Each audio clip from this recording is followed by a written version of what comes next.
네, 지금 쪽파밭에 나왔는데요. 김장 쪽파인데, 지금 제가 물을 주는 게 아니고, 안에 이제 고자리파리하고 뿌리응애를 좀, 치료하려고 이렇게 좀 여루에다가, 예, 약을 섞어서 이렇게 해주고 있는데요. 비가 계속 오고 너무 습한 곳에 이게 제가 또 심었어요. 쪽파를. 올해 이제 좀 다른 곳에 심는다고 이쪽에다 심었더니, 물 빠짐이 잘 안 되는 곳에 심어서 그런지 굉장히 고자리파리도 많고, 지금 죽는 것도 많습니다. 그래서 뿌리응애하고 고자리파리 약을 좀 섞어서 이렇게 좀 주고 있습니다. 이 쪽파는 굉장히 이제 고자리파리하고 뿌리응애를 조심해야 되는데, 이제 이런 부분 같이 설명을 좀 드리겠습니다. 네, 김장 쪽파 텃밭입니다. 보시는 것처럼 이제 잘 크고 있는 것 같긴 한데, 지금 3주 차입니다. 쪽파 파종을 하고 나서 3주가 지났는데, 잘 크는 애들은 잘 크고, 지금 잎이 마른 애들도 있고 그래요. 제가 여기 쪽파를 심은 곳은 원래 이제 제가 키우던 밭이 아니어서 여기다가 이제 한번 심어본 건데, 여기 물 빠짐이 잘 안 됩니다. 저번에 이제 아마 처음에 영상 보신 분들 알겠지만, 이쪽 가운데가 굉장히 질퍽질퍽 했거든요.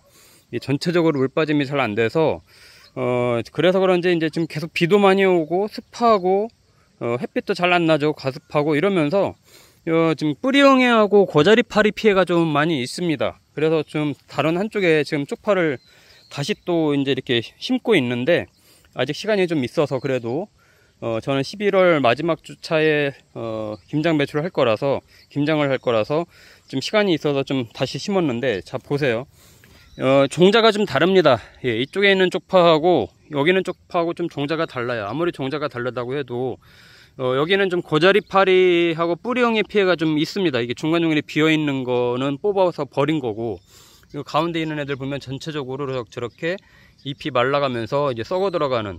그래서 이제 방금 전에 이제 뿌리응애하고 이제 고자리파리 약을 이제 관주해서 이제 줬거든요. 이제 좀 지난주에도 이제 토양살충제를 한 번 더 뿌려주긴 했는데, 한 번 더 주고, 이 상태에서 이제 살아남는 애들은 이제 살아남을 거고, 더 죽는 애들은 뭐 어쩔 수 없는 것 같습니다. 더 이상 뭐 할 수 있는 게 없어서 이렇게 이제 그래도 방지를 해주는데, 너무 습하고 좀 비가 많이 오면 이제 이런 현상들이 생겨요. 쪽파도 물을 많이 좋아하는 이제 성질을 갖고 있는 애들임에도 불구하고, 이 너무 과습하면 이 고자리파리나 이런 애들이 아주 창궐을 합니다. 그리고 뿌리응애도 생기고요. 어떻게 보면 김장배추처럼 이제 그런 현상들이 이제 좀 있는 거죠. 그래서 그냥 단순하게 잎이 마르는 게 아니라, 이런 게 이렇게 전체적으로 이렇게 잎이 말라가면서 좀 사그라드는 그런 현상들이 생기는 건, 분명히 고자리파리나, 예, 뿌리응애 이런 피해가 있을 가능성이 높아요. 단순하게 칼슘 부족 현상이 아니다. 왜냐면 저도 이 밑거름도 굉장히 잘 줬고, 웃거름으로도 굉장히 칼슘제도 잘 줬거든요. 그러니까 지금은 칼슘 부족 현상은 전혀 아닌 것 같고, 좀 고자리파리 피해 양상이 좀 있는 것 같고, 그리고 이렇게 종자가, 이쪽은 이제 대만 쪽파고 여기는 이제 토종 쪽파인데 그 차이가 좀 있습니다. 예, 확실히 있는 것 같아요. 이 대만 쪽파가 튼실하게 이제 잘 보관이 제일 잘 돼서 이제 이렇게 잘 크고 있고, 이 토종 이게 육쪽이 아니죠. 토종 쪽파는 제가 보관을 잘못해서 그런지 조금 이렇게 병들이 좀 걸렸습니다. 한번 제가 이렇게 좀 심하게 이게 시든 쪽파를 한번 뽑아 볼게요. 하나만 뽑아 볼게요. 이렇게 뽑아 보면 뿌리가 없습니다. 이게 보세요. 이게 이렇게 뿌리가 없고 바로 끊기잖아요.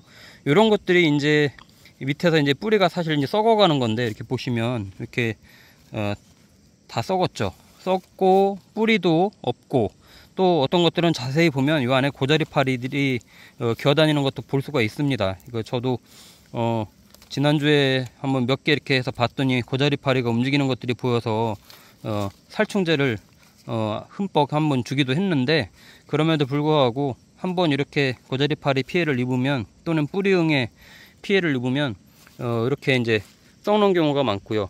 또 물 빠짐이 잘 안 되거나 그럴 경우, 이 흙을 보시면 이 안에가 이 물 빠짐이 잘 돼야 돼요. 정말 이게 진흙이 아니라 물 빠짐이 잘 돼서 뽀송뽀송, 비가 아무리 많이 와도 뽀송뽀송한 곳에 심어야지, 안 그러면 이렇게 이제 좀 과습한 곳에 심으면 이런 현상들이 생깁니다. 그래서 쪽파 심을 때는 물 빠짐이 잘 되는 곳에 심어야 되고요. 저희가 나중에 또 쪽파를 물 빠짐이 잘 된 곳에 또 심은 거를 또 키우는 것도 같이 보여드릴 텐데, 비교해서 한번 보여드릴게요. 그거하고 아닌 거하고. 그리고 저는 이제 비닐 멀칭을 한 이유는 겨울에 이제 월동을 이제 하고 나서 내년에도 봄에 이제 먹을 요량으로 이렇게 키운 것도 있고, 이쪽에 보시면 여기는 이제 안 했죠. 이쪽은 이제 비닐 멀칭을 안 하고 키워서 크는 속도는 비슷합니다. 근데 만약에 지금 이 촬영을 하고 있는 게 10월 11일인데 지금 심으면 이제 11월 마지막 주, 12월 첫째 주 정도에 수확을 할 수 있거든요. 약 한 달 반 정도의 여유가 있기 때문에 약 한 50일 정도 후면은 잘 수확을 할 수가 있는데, 이제 기온이 많이 떨어진단 말이죠. 이제 다음 주 중반 이후부터는 여기도 충남 예산에 최저 기온이 7도까지 떨어지는 걸로 되어 있는데, 기온이 떨어지면 이제 크는 속도도 더딥니다. 그럴 때는 뭐 하우스 안에 재배하면 좋지만 하우스가 없을 때는 이렇게 이제 비닐 멀칭을 검은색 비닐 멀칭을 하고 심어주면 굉장히 잘 커요. 제가 이제 그 부분은 새로운 영상에서 보여드릴게요. 오늘은 이 쪽파의 좀 병충해에 대해서 이제 말씀을 드리려고 하는 거고, 잘못된 사례죠. 근데 이쪽은 잘 커요. 그죠? 이 대만 쪽파예요. 대만 쪽파인데 제가 대만 쪽파를 좀 씨를 심어서 봄에 심어서 종구를 만들어 가지고 이거를 천마 밑에 매달아 놨다가 지금 심은 건데, 얘는 아주 또 깨끗하게 잘 큽니다. 얘는 이제 토종 쪽파예요.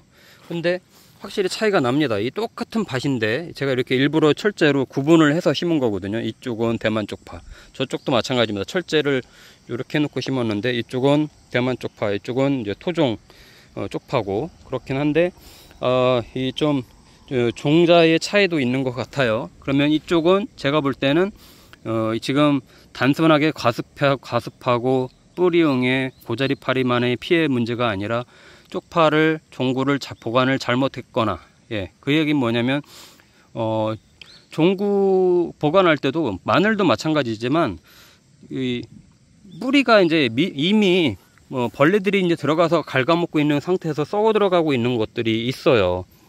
그런 애들을 심으면 이런 현상이 생깁니다. 이 마늘도 보시면 아마 벌써 벌레들이 먹고 있는 것들이 이렇게 보이실 텐데, 심기도 전에 그런 애들이 있거든요. 그런 애들은 반드시 골라내서 심지 말아야 됩니다. 그런 애들도 있어요.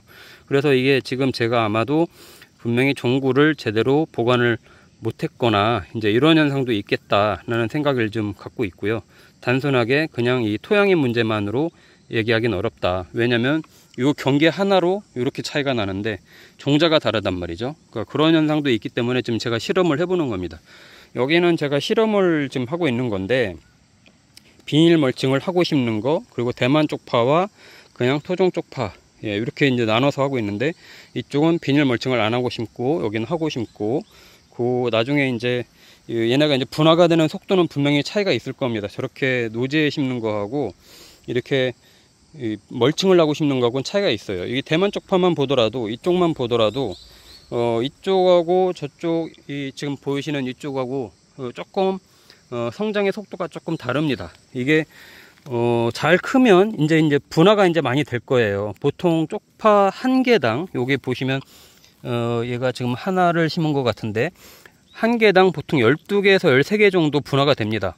여러분 하나, 둘, 셋, 넷, 다섯, 여섯, 일곱, 여덟, 아홉, 10개 정도 지금 분화가 되고 있는데 10개에서 한 15개 사이 정도의 분화가 돼요. 그렇게 돼서 수확량이 이제 늘어가는 거죠. 그래서 이제 쪽파를 큰 것들은 한쪽씩 심고 작은 것들은 두 쪽씩 심게 되는데, 그러면 보통은 이 한 뿌리를 뽑으면 한 13개, 15개 정도 정상적으로 나온다면 그 정도 분화가 돼서 풍성한 이제 쪽파가 나오게 된다. 그래야 김장을 하거나 쪽파김치를 담글 때도 그만큼의 수확량을 보장을 하게 되는 거죠. 그래서 이제 웃거름을 한번 주는 게 좋습니다. 웃거름을 저는 지난주에 줬는데 이제 3주차가 들어가기 때문에 지난주에 한번 줬고요. 더 이상은 안 줘도 될 것 같아요. 저는 지금 밑거름을 너무 잘 준 편이라서 칼슘제만 좀 봐서 한 번 더 줄까 하고 있는데, 지금 이쪽은 잎마름 현상들이 별로 없어요. 칼슘제는 제가 봐도 탈이 없는 것 같고, 다만 과습해서 좀 썩는 이런 부분들만 잘 관리하면 될 것 같고, 자, 이쪽도 보세요. 이쪽 보시면 재밌는 게 이쪽도 조금 노랗죠. 이쪽이 좀 노랗고 저쪽이 조금 노랗습니다. 여기는 왜 그러냐면 제가 밭을 일굴 때 이쪽 부분을 좀 비료를 조금 덜 준 상태에서 여기를 갈아 가지고 같이 밭을 만들었어요. 저기도 이 대파를 뽑아 먹고 좀 공간이 남길래 밑거름을 별로 안 준 상태에서 심은 거거든요. 그러다 보니까 밑거름이 좀 부족한 상태에서 이쪽은 심게 된 거죠. 그러다 보니까 칼슘도 부족하고, 그래서 이쪽은 조금 노랗게 말라가는, 겉잎도 말라가고 이런 현상들이 있습니다. 그런 것들은 저쪽처럼 이제 과습해서 이런 부분이 아니라 칼슘 부족 현상들이 있는 거죠. 그래서 이럴 때는 칼슘제를 같이 좀 연면 시비를 해주든 아니면 웃거름으로 같이 주면 좋습니다. 예. 지금 전체적으로 지금 살충제 종류인 뿌리응애하고 고자리파리 전문 약을 제가 섞어서 금방 여루로 졸졸졸졸 이렇게 해서 이제 전체적으로 관주를 줬는데, 그러면 현재 밑에 있는 뿌리응애나 고자리파리들은 이제 죽게 될 거예요. 있으면 죽을 거예요. 예. 근데 이제 비 오기 전에 이제 이렇게 이제 해준 거고, 그래도 이게 제대로 살아남지 않으면 이제 그 상태에서 저는 마무리를 하려고 합니다. 이렇게 이제 보세요. 이런 것들은 칼슘 부족 현상이나 이제 거름 부족 현상들이 있는 거예요. 이쪽 부분이 제가 말씀드린 대로 이 쪽파를 캐고 나서 크게 밑거름이 없는 상태에서 밭을 넓혀 가지고 그냥 심다 보니까 거름이 조금 부족한 상태에서 크고, 이 가운데 쪽은 또 괜찮고 이쪽 괜찮고, 그러니까 이런 것들은 제가 이제 어떻게 알게 되느냐, 뭐 이제 경험치도 있지만 실험을 해보는 겁니다. 계속 실험을 해보는 거예요. 그러면 이게 거름 부족이구나, 또는 칼슘 부족이구나, 아니면 이게 과습해서 생기는 병들이구나, 아니면 또 고자리파리나 뿌리응애의 피해구나, 또는 물 빠짐이 잘 안 돼서 과습해서 그렇구나, 이런 것들을 이제 알게 되는 겁니다. 이렇게 다니면서 보세요. 이런 것들은 전체적으로 사그라들잖아요. 얘네에 비해서, 이 달팽이도 있네요. 예, 전체적으로 다른 애들에 비해서 이런 애들은 그냥 놔둬도 거의 죽습니다. 예. 왜냐면요, 그냥 뽑으면 그냥 뽑혀요. 뿌리가 없잖아요. 이런 애들은 그냥 썩은 거예요. 이 안에서 썩어 가는 거거든요. 그러면 이런 애들은 뽑아서 멀리 버리는 게 좋고, 이 안에 이제 고자리파리나 또는 뿌리응애들도 있을 수 있기 때문에 멀리 버리는 게 좋습니다. 이 가까이 놓지 않고 멀리 버려서 이 주변으로 옮기지 않게. 왜냐하면 또 비가 오고 그러면 자꾸 옆으로 퍼집니다. 이게 참 안 좋은 게, 나중에 이제 마늘 때도 제가 보여드리겠지만, 마늘 심고 나서도 그렇고, 또 월동하고 나서 봄에도 마찬가지고, 이제 그때 되면 이제 고자리파리도 있고 뿌리응애도 있고, 그런데 그때도 마찬가지로 비가 계속 오고 제대로 방제를 안 하면 옆으로 퍼집니다. 그렇기 때문에 그런 애들은 멀리 뽑아서 버리는 게 최고 좋다라는 걸 말씀을 드립니다. 자, 오늘 제가 쪽파, 김장 쪽파 이렇게 좀 작황에 대해서 보여드리고, 병충해 또 예방해야 되는 것들 어떤 차이점들이 있는지, 멀칭과 한 것과 안 한 거의 차이점 이렇게 보여드렸는데, 참조하셔서 잘 쪽파 관리를 하시면 좋을 것 같고요. 저는 오늘 또 심을 겁니다. 예, 다른 곳에 물 빠짐이 잘 되고 하는 곳에 다시 한번 또 심을 건데, 그 쪽파하고 비교해서도 앞으로 계속 영상을 보여드릴게요. 김장 쪽파가 굉장히 잘 돼야 또 김장할 때 부가재료로 굉장히 큰 역할을 하기 때문에 관리를 잘 하셔야 수확 때 수확량도 많고 질 좋은 쪽파를 수확할 수 있으니까, 주말농부TV 구독과 좋아요, 알림 설정해 주시고 계속 관심 가져주시면 좋을 것 같습니다. 감사합니다.